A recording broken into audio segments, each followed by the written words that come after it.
आज आम्ही आलो होतो क्रोमामध्ये. आज आम्हाला दसऱ्यानिमित्ताने खूप मोठीशी खरेदी करायची होती. ती म्हणजे मोठी-मोठीवाली टीव्ही घ्यायची होती.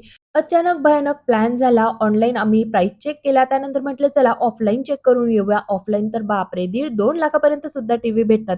आम्हाला आमच्या मनासारखी जर काही वस्तू घेऊन नाही दिली, तर आम्ही असंच कुठेही रुसून बसतो.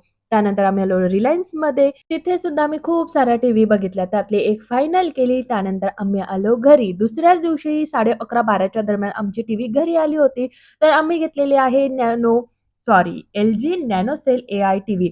तर ती आम्हाला भेटलेली आहे 43,000 पर्यंत. खूप सारी ऑफर चालू होती. त्यानंतर जी कमी झालेला आहे. त्यामुळे ती आम्हाला खूप कमी प्राईसमध्ये भेटली. नाहीतर तिची प्राईस खूपच सारी होती. मुलांच्या चेहऱ्यावरचा आनंद तुम्ही बघतायच. मुलं खूपच सारी खुश होती आणि आम्ही सुद्धा खूप सारं खुश होतो. संध्याकाळच्या वेळेला ते लगेच टीव्ही इन्स्टॉलेशनसाठी आले होते. त्यांनी व्यवस्थित मेजरमेंट घेतलं आणि टीव्ही छान अशी आमच्या टीव्ही युनिटला लावून दिली. जे खूप हौसाने मी टीव्ही युनिट बनवून घेतलं होतं, आत्ताशी त्याला ती टीव्ही छान अशी सूट होते. तर आज आहे ना दसरा आहे. संध्याकाळच्या वेळेला दसऱ्याचा माहोल म्हणजे फेस्टिव्हलचा माहोल जर आपल्याला बनवायचा असेल, तर छान रांगोळी आणि थोडी सजावट झालीच पाहिजे.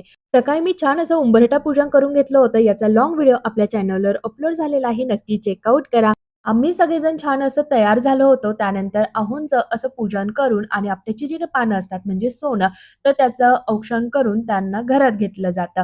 तर छान इथे अहोंचं मी औक्षण करून घेतलं. त्यानंतर जी काही आपट्याची पानं आहे, तर त्याला घरात घेतलं. त्यानंतर मी सरस्वती मातेचं पूजन करून घेतलं. जी काही नवीन टीव्ही आणली होती, तिची काही पूजा झाली नव्हती.